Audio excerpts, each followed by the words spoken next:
Welcome to Buzz Breakdown, the show that dives deep into the stories behind the headlines. Oh, cool. Today, we're tackling the end of an era, Squid Game, the global phenomenon, Right. is wrapping up with season 3 in 2025. Wow. You sent over some fascinating interviews with the creator Hwang Dong-hyuk, Okay. along with some articles analyzing season 2, and we're going to unpack why he's chosen to end the series now. Yeah, it's a bold move to end a show at the height of its popularity. Yeah. I'm really interested to see what insights these sources offer. Okay, let's unpack this. Sure. One of the first things that jumped out at me was Hwang's admission that he lost, get this, 8 or 9 teeth while creating the first season. Oh my God. 8 or 9. Wow, that's a pretty stark illustration of the pressure he was under. Yeah. It makes you wonder about the sustainability of this level of creative intensity, even with a project you're passionate about. Totally. And it's definitely not a typical occupational hazard. And it really highlights the contrast between the global success of Squid Game and the personal toll it took on Hwang. Exactly, and this leads to a point you highlighted in your notes. Okay. The fact that Hwang didn't initially receive much financial compensation for Squid Game, despite its massive popularity. Yeah, that's a real head-scratcher. Yeah. Here's a show that broke streaming records, and yet the creator wasn't seeing a huge financial windfall right away. It speaks to a larger issue within the streaming industry, Yeah. where the model for compensating creators doesn't always align with the level of a show's success. And it makes you wonder how sustainable that model is for creators in the long run. Yeah. Especially when you consider the level of dedication and personal sacrifice involved, as Hwang's experience shows. Absolutely. Now, regarding the decision to end with season 3, Hwang initially envisioned telling the story in just 2 seasons. Yes. And it's interesting to consider how different the pacing and impact of the story might have been if it had been condensed into 2 seasons instead of 3. Yeah, it's possible that 2 seasons would have felt rushed, both for the viewers and for Hwang in terms of realizing his vision. Splitting it into 3 allows for more breathing room. Right. More space to explore the complexities of the narrative and the characters. Right. And from what Hwang has said, it seems like he's committed to ending the story in a way that feels both satisfying and true to his original vision, rather than stretching it out just for the sake of continuing the series. Yeah, I think that's an important distinction for creators to make. Yeah. Knowing when to end a story is just as crucial as knowing how to start it. Right. And it sounds like Hwang has a clear sense of where he wants Gi-hun's journey to conclude.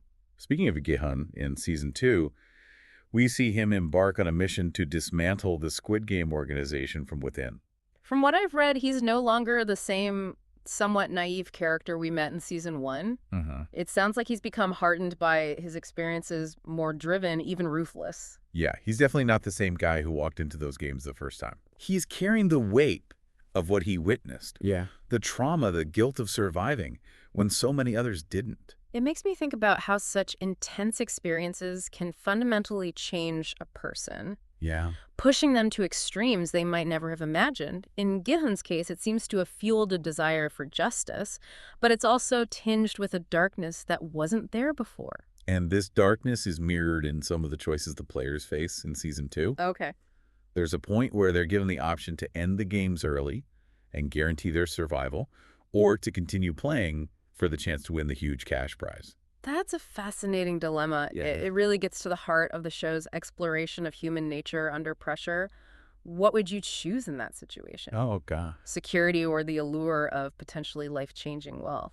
It's a tough one, and it highlights the moral complexities that Squid Game does so well. Exactly. It's not a simple black and white scenario. It forces you to consider the different motivations at play, the desperation that drives some, the ruthlessness that emerges in others, and the ethical compromises people are willing to make when faced with extraordinary circumstances. It's not just about surviving the games anymore. It's about navigating the moral minefield that the games create. Right. And this idea of characters wrestling with their darker sides actually mirrors a lot of what we're seeing in society today. One of the things that struck me about these sources was how Squid Game's themes of wealth, inequality, and societal division feel even more relevant now than when the show first premiered. You're right. It's almost as if the show anticipated a lot of the anxieties that have come to the forefront in recent years.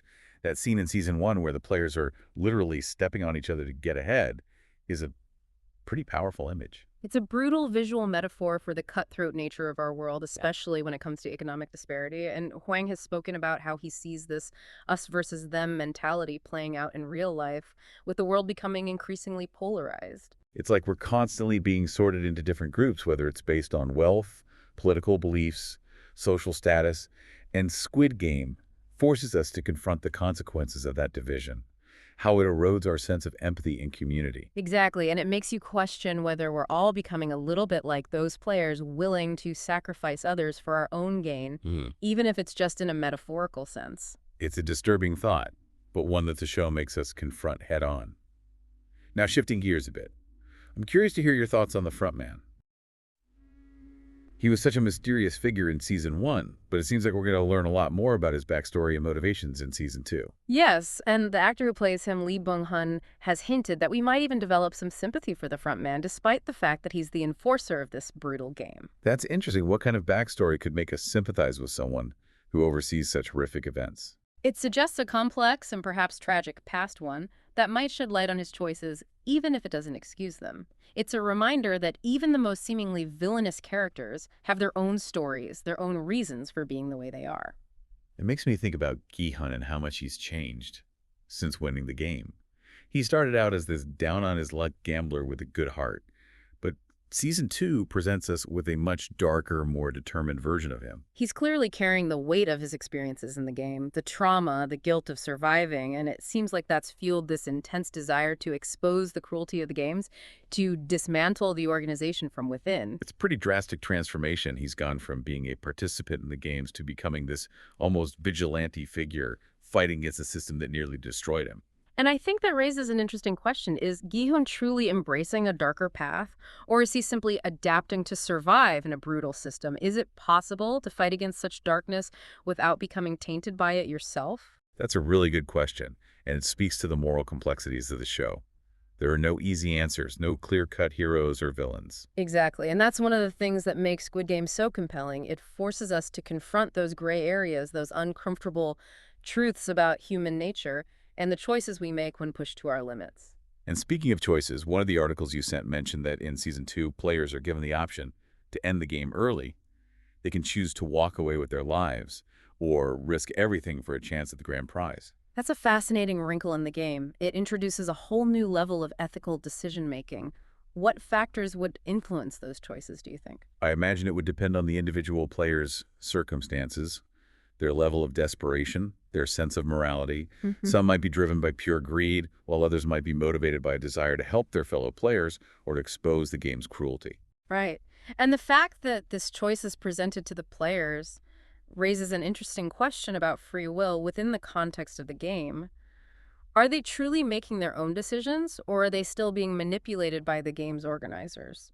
It's like they're trapped in a system that's designed to exploit their vulnerabilities no matter what choices they make. Precisely. And that brings us back to the real-world parallels we were discussing earlier. Squid Game, while fictional, reflects many of the anxieties and pressures that people face in our own society, especially in terms of economic inequality and the feeling of being trapped in systems that seem rigged against you.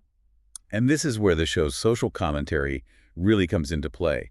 It's not just a thrilling survival drama, it's a critique of the forces that create those desperate circumstances in the first place. Absolutely. And it makes you question, are we as viewers simply passively consuming this commentary, or are we being challenged to think critically about our own roles within these systems? It's a question worth pondering, and it Yeah. speaks to the power of art to spark conversations and challenge our perspectives. Now, before we delve further into those deeper societal messages, I want to circle back to something we touched on earlier, the issue of creator compensation in the streaming era.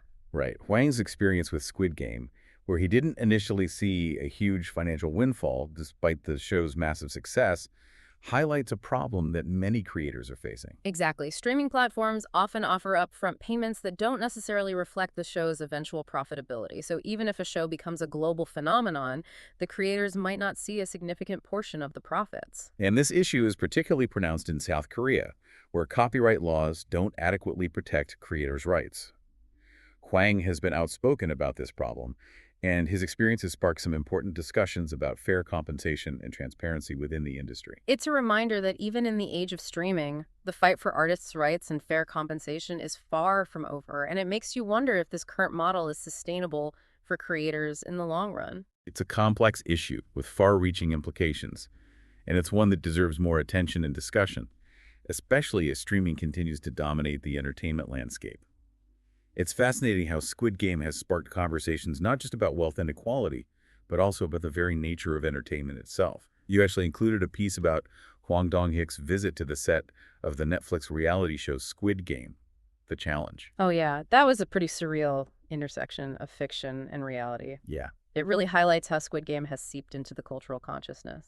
It's wild to think about real people participating in those games, even if they are modified to be non-fatal. Yeah, it raises all sorts of questions about the ethics of adapting such a dark concept for entertainment purposes. Especially considering that Squid Game, the fictional show, critiques the very systems that a reality show like that might be seen as perpetuating the pursuit of wealth, the competition, the potential for exploitation. It's a fascinating paradox. The show becomes a commentary on the very systems that are now using it for entertainment. Hwang himself seemed a bit ambivalent about the reality show. He acknowledged the creativity involved in adapting the games, but also pointed out that the games he designed were meant for a fictional context with very different stakes. Yeah, it's as if the reality show inadvertently highlights the very critique that the fictional show was making. It makes you wonder about the impact on viewers. Are we, as an audience, becoming desensitized to these themes of exploitation and inequality when they're presented as entertainment? It's a valid concern. Are we Hmm. simply consuming these ideas as a form of escapism, or are we engaging with them on a deeper level? It's a question that's relevant not just to Squid Game, but to the way we consume entertainment in general. Mm. Are we allowing ourselves to be entertained by things that we might otherwise find morally questionable? And it ties back to our earlier discussion about the power of streaming platforms. They have a tremendous influence on what we watch and how we perceive the world. So, in a way, Squid Game itself is a product of the very systems it critiques. It's a show about the dangers of exploitation, yet it exists within a system that could be seen as exploitative. It's this kind of multi-layered complexity that makes Squid Game so compelling. It's not just a simple good versus evil narrative. It's a nuanced exploration of human nature and the systems that shape our lives. And it leaves us with so many questions to ponder as we head into the final season.